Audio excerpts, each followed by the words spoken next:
Мен Қазбек Әлия, Батыс Қазақстан облысының дарынды балаларға арналған мамандандырылған білім инновация мектеп лицей интернатының 9 сынып оқушысымын. Әрбір жасөспірімнің басты арманы өзі қалаған мамандық иесі болу. Ал менің таңдауым болса, бұл психолог мамандығы.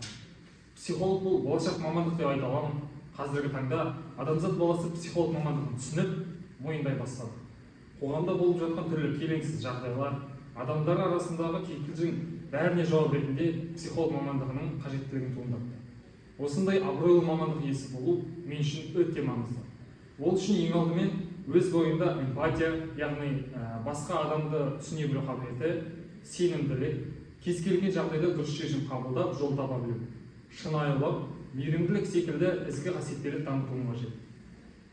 Жан мен тән саулығы жөнінде айтқанда, тән саулығы сияқты жан саулығы да өте маңызды. Психолог мамандығы жан саулығын реттеп отырады.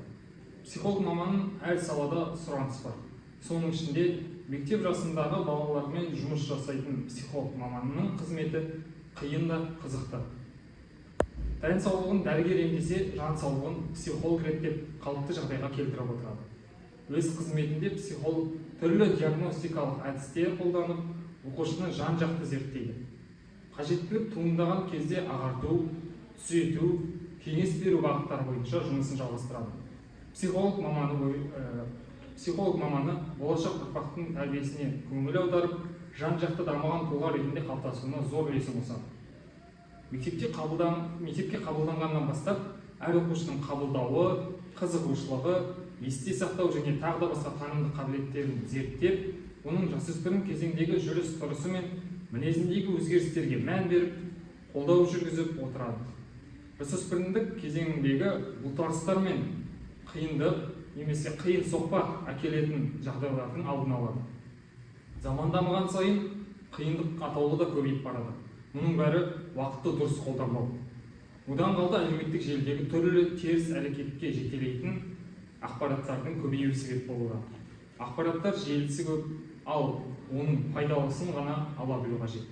Психолог маманы бұл онымен қатар әлеуметтік желідегі қауіпті ақпарат таратушылардың жасөспірімдерге тез әрі еш кедергісіз әсерінен қорғап, алдын алу жұмыстарын жүргізеді.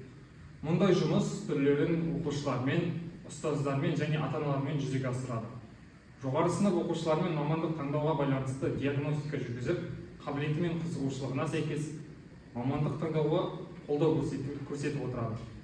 Болашақ ұрпақтың сапалы білім мен саналы тәрбие алуына тікелей атсалысатын психолог маманы болу мен үшін зор мақтаныш. Сәлеметсіздер ме балалар, бүгінгі көңіл-күйлеріңіз қандай? Керемет. Жалпы сіздер қалай ойлайсыздар? Эмоция дегеніміз не? Эмоция деген ол адамның өзінің ішінен, жүрегінен шығатын бір басқаларға көрсеткісі келетін сезімі және де өзінің көңіл күйі. Эмоция деген сол. Жақсы, дұрыс. Жалпы сіздер өз эмоцияларыңызды басқара аласыздар ма, немесе эмоция сіздерді басқара ма? Біз эмоцияны басқарамыз. Жалпы бүгінгі тренингіміздің ережесі мынандай: бәріміз белсенділік танытуымыз керек, яғни әр сұраққа белсенді жауап беріп, былайша жалпы эмоцияны дұрыс қолдансақ, онда біздің өміріміз реңкті болады және өте қызықты болады. Ал эмоциямызды басқарудың керісінше эмоциямыз бізді басқарса, онда өміріміз реңсіз болады деуге болады. Жалпы қандай эмоция түрлерін білесіңдер? Мысалы, жағымды эмоция түрлері қандай? Көңілді, күлкі, жағымсыз эмоция түрлері қандай? Керемет. Елерімізді мына берілген эмоциялар арқылы көрсетсек.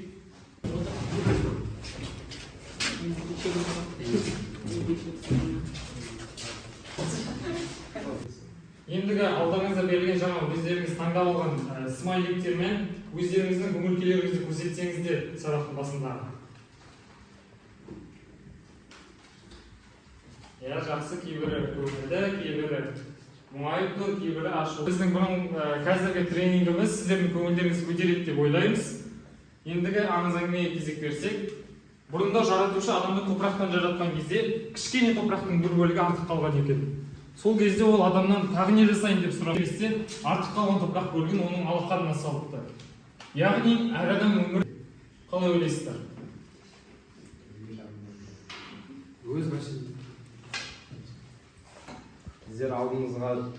кішкене қиындықтардан тоқтамай сол берілмей әрқашан алға ұмтылуымыз керек.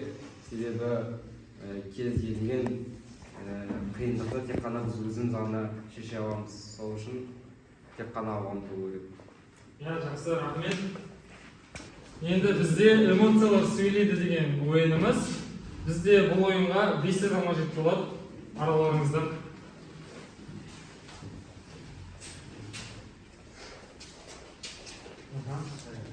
Жақсы. Ендігі жолда бақа көрінеді.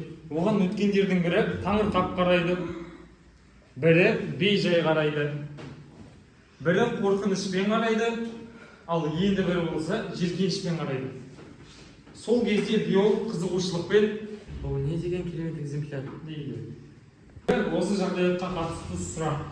Неге бір жағдайға әртүрлі эмоция болды? Және егер адамдардың барлығында бір эмоция болса, өмір қалай болар еді? Кім жауап береді?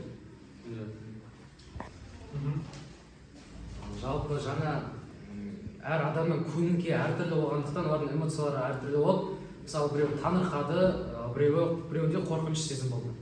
Ал егер де адамдардың бәрінде бір эмоция болса, жалпы өмір деген бір қалыпты, қызықсыз болар еді. Өйткені менің ойымша әр адамда өзінің қызығушылығы және көзқарасы болу керек. Жақсы, рахмет, өте керемет. Бізде ойын тағы да эмоциялар тізбегі деп аталады. Бұл жерде оқушылар бірінің артынан бірі тұрады және соңғы тұрған оқушы алдыңғы оқушыға бір эмоцияны көрсетеді. Сол тізбекпен бір-біріне жаңағы эмоцияны жіберу керек. Және ең соңында бірінші тұрған адам ойыншы қандай эмоция екенін айту қажет. Енді сол ойын үшін барлығыңызды мына жерге шақырсам. Қатар болып тұрайық. Біріміздің артымызға біріміз.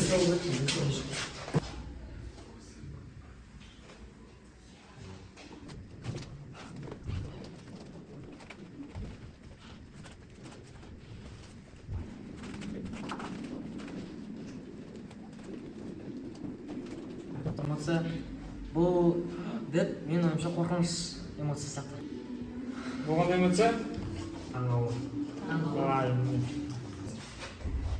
Ендігі орнымызға кетпейміз, бізде тағы да бір ойын бар.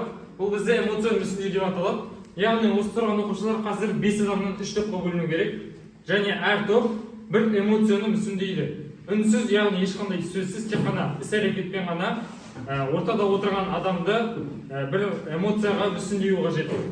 Және соңында топтар қандай эмоция екенін табу қажет.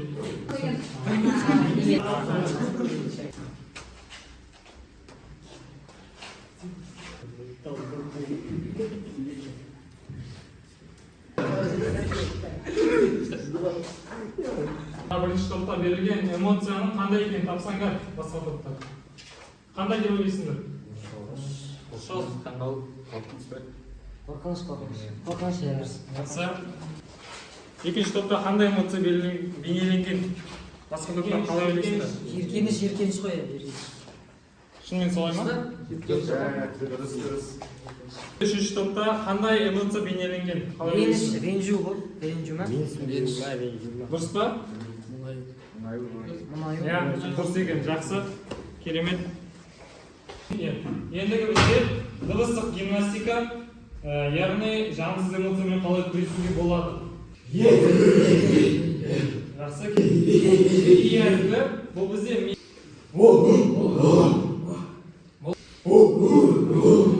жақсы, керемет.